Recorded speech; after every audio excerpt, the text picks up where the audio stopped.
Mata upo e lua, o le amio whaapau o le nuu.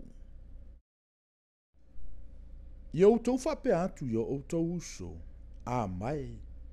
Ia whape atu fo ia outou tua whawhine, rua mai. Ia outou fina watu ilo outou tina.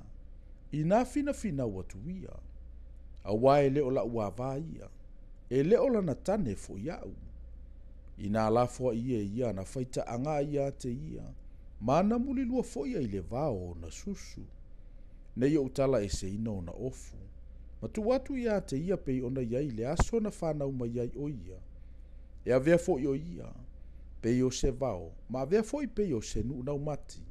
Ma o wha umatio o ia i le fia inu. O te lea lo whaatu ila na whanau. A wao le whanau o le whaita anga i latou. A wao whaita anga lo latou tina. Wanga vale lava le na whanau i latou. A wana ia whapea mai. O te muli atu ye o mana na o ia te au. Oe o au mai au me ai. Ma o vai, ma o furufuru ma moe.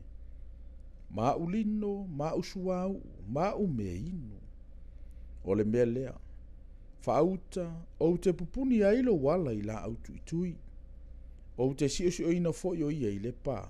Ia leilo e ia o nala. E muli atu lava o ia ye o mana na o ia te ia.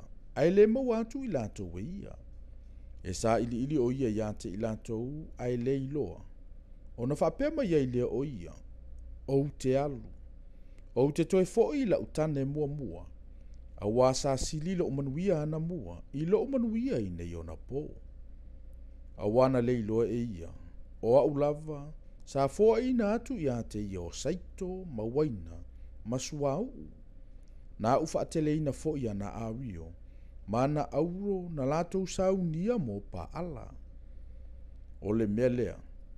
O te toe fo iai. Ma ave ese la usaito i ona lava aso. Ma la uwaina i ona lava po. O te ave ese a fo ia ufulufulu ma moe. Ma ulino. Sa tu ina atu e ufi a i lona le lava lava. O le nei. O te whaalila na miaula valeilu moe o mana nao ia te ia. E le aifo i se tasi na te lavea ina o ia ailo lima. O te whaumatia fo ilo na fia umalava. O ana tausa minga, ma ona masina whato awa aia. Ma ona sapati atoa ma ona nuu uma. O te whaumatia ona vine, ma ona mati. Na ia whapia mai ai. O utawi lava ia. Na au mai ia te au e ilatou ua mana na o ia te au. E avea fo i ilatou ia te au ma vao matua.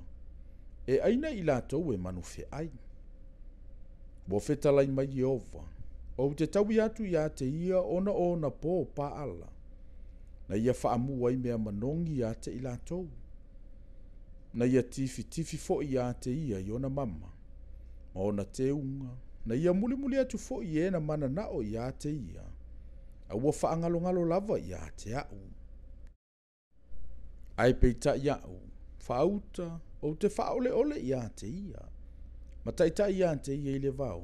O te whaamawhana ia te ia. O te tuina atu fo ia te ia na tō vine i lea mea. Ma le vanu o a kōria whaima whaitoto ai whaamoe ai. E pese fo i o ia iai. Whape ona whai ona po ina o teine muli o ia. Pe yo aso fo ina sawai o ia ilenu o ai kupito. O lo whapea mai Jehova. O le aso lava lea. E o ai ona e whaingo ia te au. O ise. E te leto e whaingo ia te au. O pa ale. A wau te ave esea ilona nguto i ngō pa ala. E leto e ta ua lava i latou i o latou i ngoa. O le aso fo i lea. Ma tau te o si ai ma i latou le whenga inga ma manufe ai. Ma manufe le lei ma mea whetolofi le ele. O te ngausia foi le au whana ma le pelu. Ma le taua i le nuu. O au e tā o oto ai i latou ma le file mu. Ta te o si sa ta whenga inga maa ue whaavavau. Ta te o si sa ta whenga inga maa u le ami o tonu. Ma le whaamasinonga ma le anga le lei ma le alofa. Ta te osi sa ta whea ngainga maa u ma le wha maoni. E te ilofo i Jehova. O lo whapea mai Jehova. O le aso. O te tali atu wai. O te tali atu i le langi. O ia fo'i na te tali atu i le lalolangi. E tali atu fo'i le lalolangi le saito, ma le waina, ma le suau.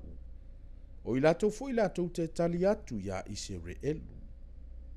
O te totoina fo'i o ia i le ele fai mo'u. O te alofa fo'i le sa le alofangia. O te whape antu fo'i le ua le so unuu, o lo unuu oe. O na lato whape ma ia i lea, o lo mātou watua.